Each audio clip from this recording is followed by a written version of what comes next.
नमस्कार मंडळी, रोडविल राणे या यूट्यूब चॅनलवर तुमच्या सगळ्यांचं स्वागत आहे। आत्ता आपण उभे आहोत तो आहे होळीचा माळ।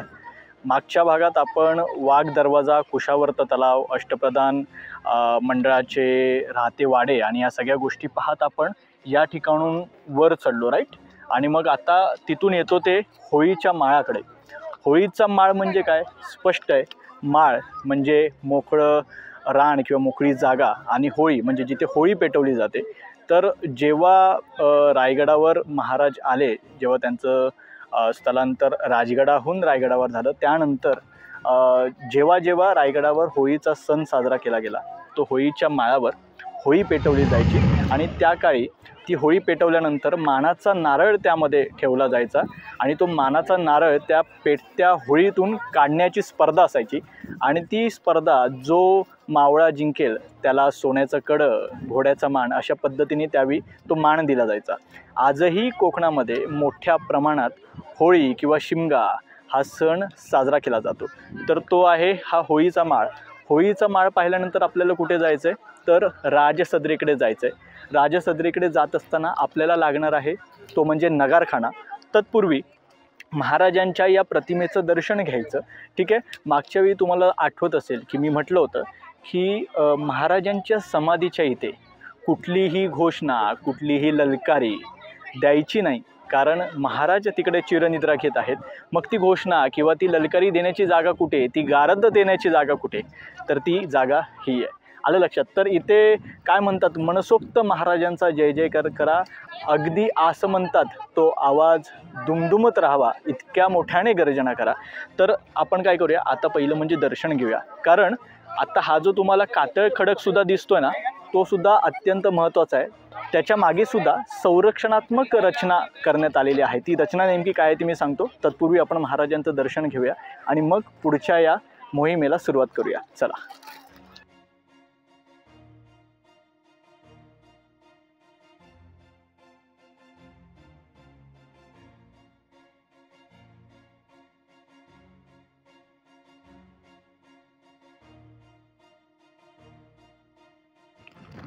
महाराजांचं दर्शन झालेलं आहे आणि मगाशी मी म्हटल्याप्रमाणे हा जो खडक आहे तर युद्धजन्य परिस्थितीमध्ये संरक्षणात्मक रचनेसाठी तो खडक का महत्त्वाचा आहे ते मी तुम्हाला सांगतो।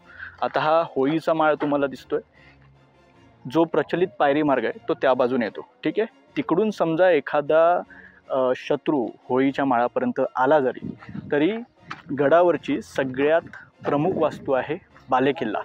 बालेकिल्ला आहे या खडकाच्या मागे, म्हणजे होळीच्या माळापर्यंत जरी कुठलाही शत्रू आला तरी त्याच्या थेट दृष्टिक्षेपात बालेकिल्ला पडणार नाही। म्हणूनच महाराजांनी हा खडक जसाच्या तसा ठेवला, जेणेकरून नैसर्गिकदृष्ट्याच बालेकिल्ल्याला संरक्षण प्राप्त होईल। आणखीन एक याचं वेगळेपण आहे, ते मी तुम्हाला पुढे जाऊन सांगतो। इथे तुम्हाला काही हे बघा, हे छिद्र दिसत असतील, छिद्र नाही आपण एक काय म्हणता येईल भुयार म्हणूया, पण ते पूर्णतः भुयार नाही आहे। तिथे जाऊन मी तुम्हाला सांगतो की नेमकं ते काय आहे। चला।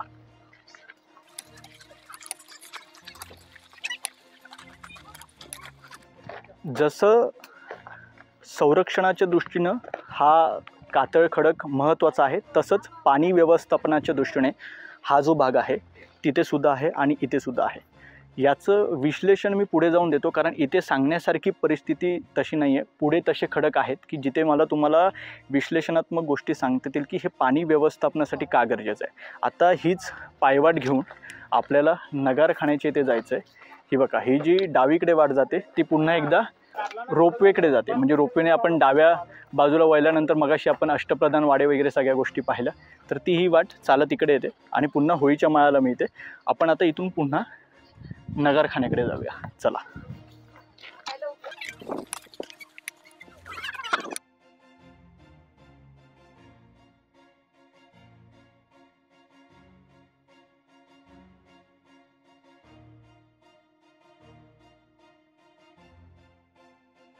होळीच्या माळाकडून वर आल्यानंतर आपल्याला समोर दिसतो तो म्हणजे नगारखाना। पण नगारखाना पाहण्यापूर्वी हा फलक फार महत्त्वाचा आहे। त्या काळी राजसदर कशी होती हे सांगणारा हा फलक आहे, थोडं जवळ आहे म्हणजे तुम्हाला स्पष्ट दिसेल। ही आत्ताची राजसदर आहे आणि या बाकी हा तेव्हाचा नगारखाना आत्ताचा नगारखाना आणि हे बाकीचे काय म्हणतात की संवर्धनाचे काही चित्र लावण्यात आलेत. सगळ्यात महत्त्वाचं म्हणजे आत्ता आपण नगारखान्यातून आत प्रवेश केल्यानंतर आपण काय करणार आहोत, तर ही सगळी राजसदर आपण पाहणार आहोत. तत्पूर्वी हे अगदी बारकाईनं पाहून घ्या. ही नंतर पेशवेकालीन बांधलेली भिंत आहे की जी काही कारणांमुळे पडली. मला वाटतं मोठ्या प्रमाणात इकडे अतिवृष्टी झाली होती, वीज पडली होती, त्यावेळी साधारण ही भिंत वगैरे पडलेली होती. हा एक भाग झाला. त्यानंतर आत्ता आतमध्ये राजसदरेवर किंवा मेघडंबरी जिथे आहे तिथे जायला परवानगी नाही आहे. त्यामुळे म्हणतोय की इथे नीट निरीक्षण करून तुम्ही पहा की ही आत्ताची भिंत राईट ही बांधलेली आहे. ही आत मेघडंबरी आहे जी त्यावेळी नव्हती. तेव्हा हा मूळ चौतरा जिथे महाराजांचं सिंहासनारूढ महाराज झाले होते तो हा मूळ चौतरा इथे दिसतोय.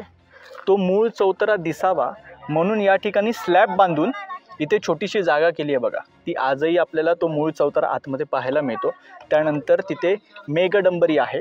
त्याच्या डाव्या बाजूला इकडे ना राणी वशाला बसण्यासाठी एक व्यवस्था करण्यात आलेली आहे. मुळात इथे महाराजांचा राजवाडा आहे. मागून महाराज मागच्या बाजूने यायचे, इथून वर चढून ते सिंहासनावर आरूढ व्हायचे. ठीक आहे. त्यामुळे आता ह्या आतल्या भागात कुठेही जाता येत नाही दुर्दैवानं. तुम्ही जर 7-8 वर्षापूर्वीच्या रायगडाच्या जर व्हिडिओ पाहिलात तर तुम्हाला लक्षात येईल की तिकडे जायला परवानगी होती. दुर्दैवानं आता ती नाही. आता ती का नाही, तर ही जी मेघडंबरी आहे याच्यावरती ना झालर होती. झालर, ती झालरसुद्धा काही समाजकंटकांना चोराविषयी वाटली. ती झालर चोरून घेऊन गेले आणि दुर्दैवानं पुरातत्व खात्यानं इकडचा ॲक्सेस, इकडचा प्रवेशच निषिद्ध केला, बंद केला. त्यामुळे हे चित्र फार बोलकं आहे. ते पाहायचं कधीच आहे तर 1924-25 सालातलं आहे, म्हणजे जवळपास 100 वर्षापूर्वीचं. आपण आता 24मध्ये आहोत, 2024. हे आहे 1924, म्हणजे परफेक्ट 100 वर्षापूर्वीचं हे चित्र आपल्याला दिसतं आहे. आता इथून हा दिसतोय तो नगारखाना. कुठल्याही बाले किल्ल्याकडे किंवा कुठल्याही किल्ल्याकडे प्रवेश करत असताना सुरुवातीचा जो दरवाजा असतो, बिणीचा जो दरवाजा असतो, त्याच्यावर नगारखाना हा असतो. कुठलाही राजा जेव्हा प्रवेश करतो त्या किल्ल्यावर तर त्याची माहिती गडावर व्हावी म्हणून नगारे चौघडे मोठ्याने वाजवले जातात. तर त्याच पद्धतीचा हा नगारखाना आहे. आता तुम्ही म्हणाल की महाराज तर राहायला मागेत, कारण त्यांचा राजवाडा मागच्या बाजूला आहे, मग महाराजांचा प्रवेश इथे कसा व्हायचा? पण महाराजांचा प्रवेश प्रत्येक वेळी इथे होत नसला तरी राज्याभिषेक दिनी जी मिरवणूक निघाली होती ती याच वाटेने निघालेली होती. त्यावेळी पुण्यश्च एकदा जेव्हा महाराज सिंहासनाकडे आले तेव्हा याच मार्गातून आले आणि तेव्हा ती किलकारी, ती गारद देण्यात आली, आस्ते कदम आस्ते कदम आस्ते कदम, महाराज येत आहेत. तर ती ललकारी ह्या ठिकाणाहून देण्यात आली आणि मग त्यानंतर महाराज इथून आतमध्ये प्रवेश करते झाले. मी मगाशी म्हटलं तसं हा नैसर्गिक खडक किती महत्त्वाचा आहे बघा.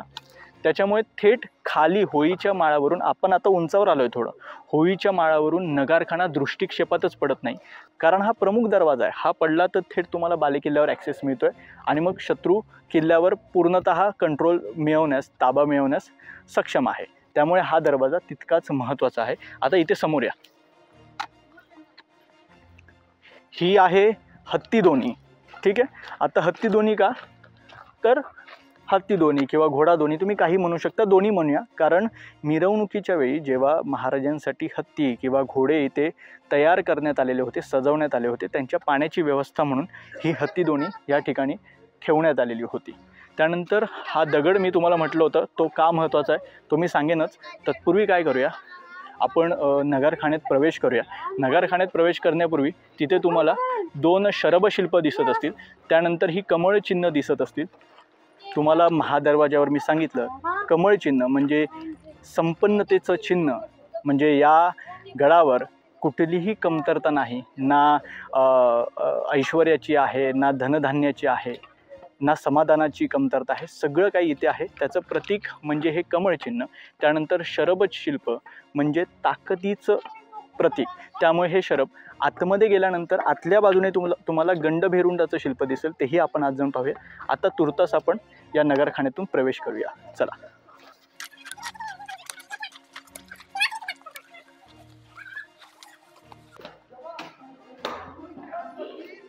नगरखान्याच्या आत दोन्ही बाजूला आपल्याला सैनिकांसाठीच्या देवड्या पाहायला मिळतात.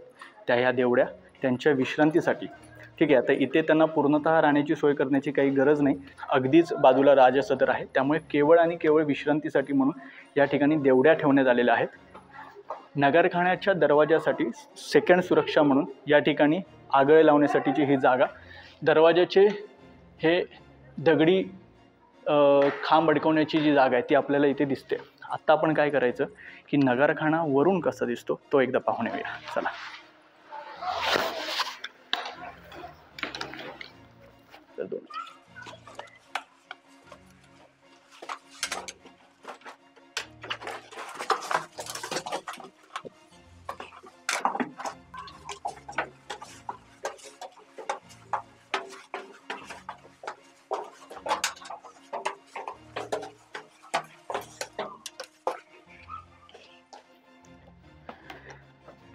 तुमचं आमचं भाग्य आहे की नगरखान्याच्या वर आपल्याला येता आलं. या नगरखाना वरतून दिसतो कसा पहा. हा जो वरचा भाग आहे हा नंतर पेशवेकालीन बांधलेला आहे. तुम्हाला त्यांच्या विटांच्या रचनांवरून हा पेशवेकालीन असल्याचा पुरावा आपल्याला मिळतो. हे सगळं दगडी बांधकाम जे आहे ते महाराजांच्या काळातलं आहे. ठीक आहे. आता हा सुद्धा दुमजली. ठीक आहे. हा पहिला हे बघा इथे पूर्ण लाकडी छप्पर. ठीक आहे. त्यानंतर इथे आणखीन एक मजला आहे.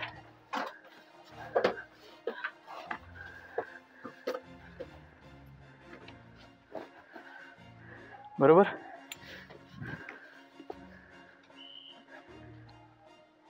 इथून तुम्हाला पूर्णतः या ठिकाणी जर पाहाल तर हे बघा ते दर्शन या आता मागे आणि इकडे बाजारपेठेचं दर्शन दिसली बाजारपेठ.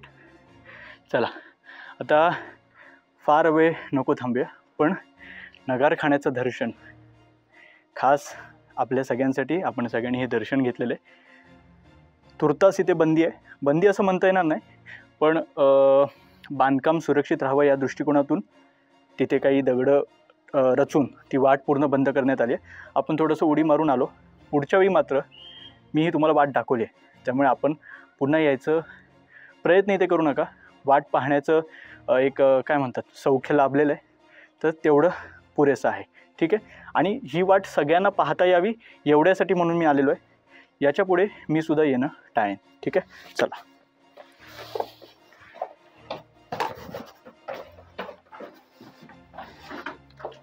हे बघा सगळं बारकाईने केलेलं आहे. पाणी जाण्याची वाट बघा. पाणी इथून बाहेर पडत आहे तिकडे. ठीक आहे.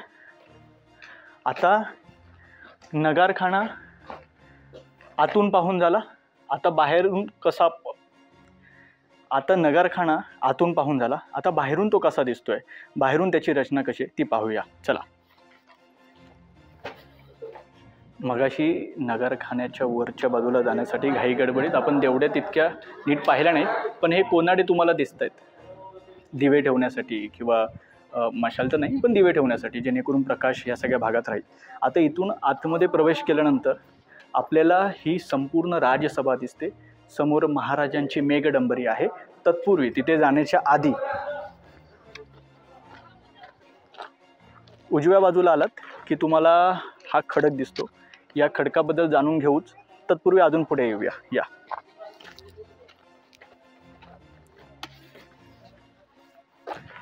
मी नगरखान्याच्या वर काय म्हटलं होतं की बाहेरच्या बाजूने सुद्धा नगरखाना कसा आहे तो पाहूया. तर हे बघा हे वरती तुम्हाला दगडाच्या विविध रचना आपल्याला दिसत आहेत. त्यानंतर हा जो भाग आहे इकडे हे लाकडाचे खांब, हा अशा पद्धतीने इथे उतरता कौलारू भाग. हां, त्यानंतर हा तळमजला आणि वरती पोटमाळा. आता पोटमाळ्यासाठी म्हणून हे वासे इकडे अशा पद्धतीने लावलेले असतील. हा स्लॅब टाकला जाईल आणि त्यानंतर वरती पोटमाळा तयार होईल. साधारण एक 5.5-6 फुटाचा होईल असं मला वाटतंय. आणि मग तिकडून हे उतरत्या पद्धतीने ही कौलारू पद्धत या ठिकाणी असेल आणि अशा पद्धतीने पूर्ण चौरसाकृती ही जी राजसभा आहे तर त्या राजसभेला अशा पद्धतीनं कौलारू आच्छादन असेल. ठीक आहे. आता ही होते गडाची उत्तर बाजू किंवा राजसभेची उत्तर बाजू. उत्तरेच्या बाजूला हा छोटासा दरवाजा देण्यात आलेला आहे. आता त्याचं प्रयोजन काय ते तिथे गेल्यावर पाहूया. या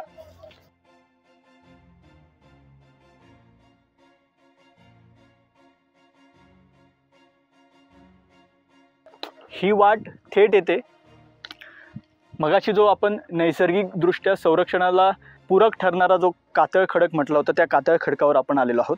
इथे हे बॅरिकेड्स टाकलेले आपल्याला दिसत आहेत. पण हा भाग असेल किंवा इथे या थोडं पुढे हा भाग बघा.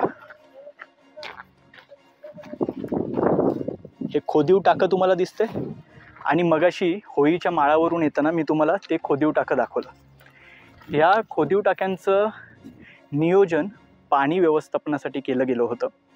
आता हे खोदीव टाकं मागच्याच काही वर्षांपूर्वी संवर्धनाचं काम चालू होतं तेव्हा हे खोदीव टाकं सापडलं. त्यानंतर हा जो भाग आहे मला वाटतं हा एक आणि तो जो मगाशी बॅरिकेड्स टाकला तो दाखवला आहे तो पुरातत्व खात्याने खोदलासुद्धा होता.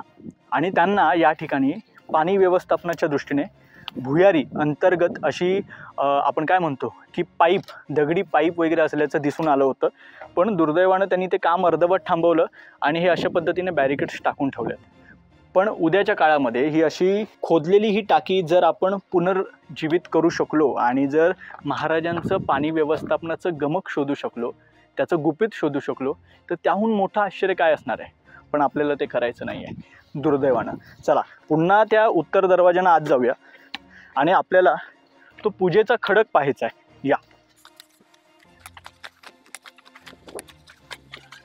याही दरवाजाच्या प्रवेशावर ही गणेशपट्टी दिसते. दुर्दैवानं आता गणेशाचं जे शिल्प आहे ते पुसट झालेलं आहे. पण इथून आत प्रवेश केलात पुन्हा एकदा राजसभेत आलात. ठीक आहे. या इथे समोर या. आता हा आहे मूळ खडक किंवा पूजेचा खडक. आता त्यामागचं लॉजिक किंवा त्यामागची गोष्ट काय सांगितली जाते तर ही जी लेवल आहे ना आपण आता त्या खडकावर जाऊन आलो. ही गडावरची त्या काळची ही मूळ खडकाची लेवल आहे. हाच खडक फोडून ही जी तटबंदी तुम्हाला बांधलेली दिसते तो हाच खडक फोडून तयार करण्यात आलेली आहे. ठीक आहे. त्या बाजूचा खडक फोडून जितका संरक्षणाच्या दृष्टीने पाहिजे होता तो तसाच ठेवला आहे. हा एवढा पूर्ण भाग खडकाचाच होता. हा फोडून ही जागा लेवल करण्यात आली. मग हाच एक खडक या राजसभेमध्ये असाच मध्येच अधांतरी का ठेवण्यात आला आहे तर असं म्हटलं जातं जेव्हा महाराज पहिल्यांदा रायरी जिंकल्यावर म्हणजे जावळीच्या मोऱ्यांचा पूर्णतः निपात केल्यानंतर महाराज जेव्हा पहिल्यांदा रायगडावर आले रायरीवर आले तेव्हा महाराजांच्या डोळ्यात हा किल्ला भरला आणि त्यानंतर ही राजधानी तयार करायची या दुर्गाची असं महाराजांचं ठरलं. आणि जेव्हा हे ठरलं तेव्हा जेव्हा मुहूर्त केला गेला कामाला सुरुवात केली गेली तेव्हाची जी पूजा झाली ती या खडकावर झाली. त्यामुळे हा मूळ खडक तसाच ठेवण्यात आलेला आहे असं म्हटलं जातं. ठीक आहे. आता या मूळ खडकाची गोष्ट कळली. हे साधारण स्ट्रक्चर कसं असेल ते तुम्हाला कळलं. आता तिकडे कोनाडे वगैरे आहेत सगळ्या गोष्टी आहेत त्या आपण पाहिल्या. आता इथे हा भाग बंदिस्त होता आणि ही राजसभा मध्ये पूर्णपणे ओपन होती. ठीक आहे. हे पूर्ण झाकलेलं नव्हतं कारण त्याही काळी कदाचित महाराजांच्या राज्याभिषेकाच्या वेळी ही वास्तू इथे मंडप वगैरे टाकण्यात आलेला असेल. जसं आपण आत्ता राज्याभिषेक अनुभवतो मंडप टाकून त्याच पद्धतीने कदाचित त्यावेळी झालेला असेल. ठीक आहे. आता आणखीन एक खास गोष्ट सांगितली जाते की महाराजांची जी मेघडंबरी आहे तेव्हा तिकडे कदाचित महाराजांचं 32 मन सुवर्ण सिंहासन असेल तर त्यावेळी तिथून महाराजांनी काही बोललं तर ते कोपऱ्यात उभे असलेल्या एखाद्या सेवकाला सुद्धा ऐकू जाईल आणि इकडचा जर व्यक्ती काही कुजबूज करत असेल तर ती तितकीच भयान शांतता त्या शांततेत त्याचं कुजबुजणं महाराजांच्या कानी पडत असेल. असा एक आगळं वेगळं आवाजाच्या दृष्टीने इथे तंत्रज्ञान विकसित केल्याचं दिसून येतं. आत्ता आपण ही राजसभा पूर्णपणे पाहून घेऊया. त्याच्या समोरच या इथे ही अभिषेक शाळा असल्याचं आपल्याला पाहायला मिळतं. आता महाराजांचा जो राज्याभिषेक झाला ना तो राज्याभिषेक काही तिकडे सिंहासनावर नाही झाला.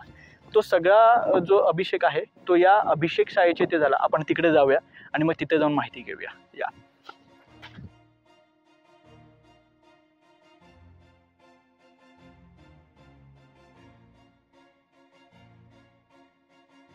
राजसभेमध्ये प्राधान्याने आपल्याला हे दोन मूळ चौतरे आपल्याला पाहायला मिळतात, हा एक आणि हा दोन.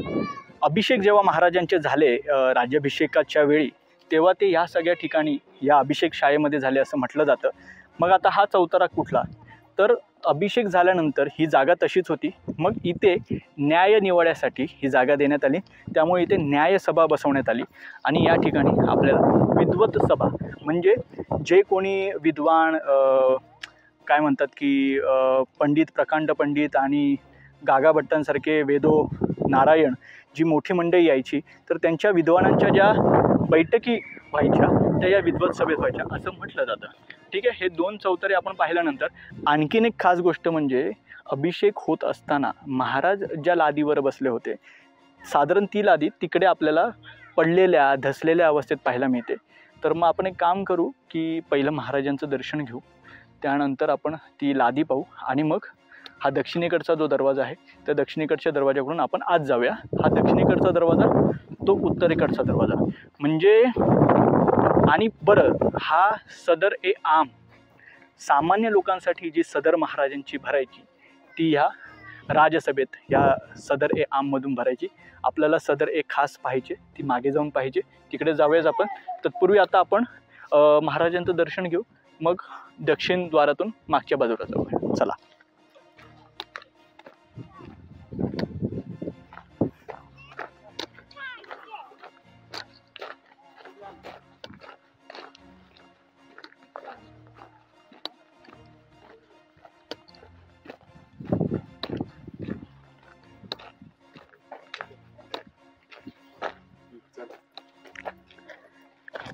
राजसभेचा हा मूळ चौतारा आपल्याला पाहायला मिळतो. त्यानंतर महाराजांची मेघडंबरी जी मी माहेरच्या चित्रामध्ये दाखवली त्याच्या खाली मूळ चौतारा आहे, पण तो सुरक्षित राहावा या दृष्टीने वरून स्लॅब मारून तो बघा मध्ये बघा त्या 3 स्लाईड्स दिसत आहेत. तिकडे आधी काच होती, पण त्या 3 स्लाईड्सच्या आतमध्ये आपल्याला महाराजांच्या सिंहासनाच्या जागेचा मूळ चौतारा पाहायला मिळतो.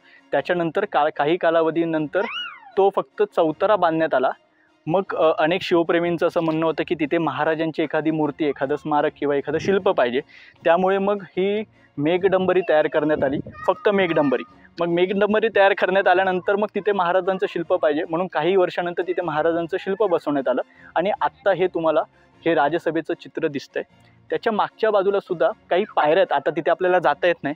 त्यानंतर वितळलेला दगडसुद्धा मागच्या बाजूला आहे. आता ही जी भिंत तुम्हाला दिसते ही सगळी नंतरच्या काळात बांधलेली आहे. हा जो खडक आहे, हा खालचा, हा मूळ खडक आपल्याला पाहायला मिळतो.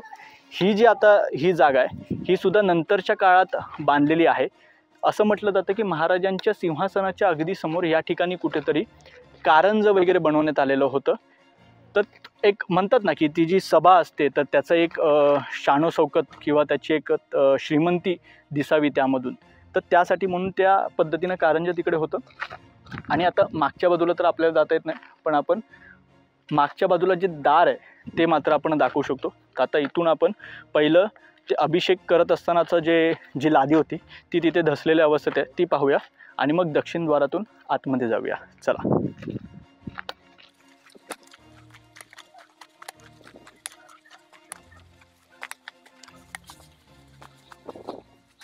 अभिषेक घालत असताना महाराज ज्या लादीवर बसले होते ती लादी आता इथे दुर्दैवाने अशा पद्धतीने पडलेली आहे.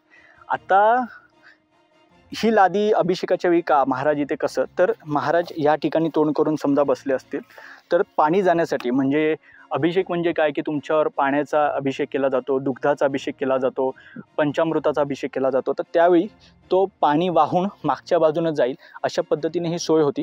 दुर्दैवाने हे पडलेलं आहे. असंच आता ही लादी अभिषेकाच्या वेळी का वापरली गेली असेल, तर अशीच लादी आपल्याला त्या ठिकाणी महाराजांच्या राजवाड्याच्या मागे जी त्यांची आंघोळीची जागा होते तिथे अशीच लादी पडलेली आहे. दुर्दैवाने ती सुद्धा उचलून आता इकडे कुठेतरी टाकण्यात आली, ती पण मी तुम्हाला दाखवतो.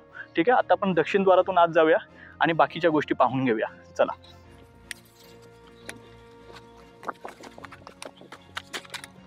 हे बघा, साधारण तुम्हाला छोटेखानी दरवाजाचं स्ट्रक्चर इथे दिसत असेल. असं म्हटलं जातं की गोनी दांडेकर असतील किंवा बाबासाहेब पुरंदरे असतील तर त्यांनी एक 30-40 वर्षापूर्वी हा दरवाजा सुस्थितीत असलेला पाहिला होता. त्यांच्याकडे काही याचे फोटोग्राफ्ससुद्धा आहेत. पुरातत्व खात्याला विनंती आहे की ते फोटोग्राफ्स वापरून जर तुम्हाला हा पुन्हा एकदा तसाच्या तसा दरवाजा उभा करता आला तर विनंती आहे की तुम्ही तो करावा प्राधान्याने. चला, दक्षिण द्वारातून आत आलात. या ठिकाणी सुद्धा काही पडव्या तुम्हाला पाहायला मिळतात, काही खोल्यांचे स्ट्रक्चर्स तुम्हाला पाहायला मिळतात.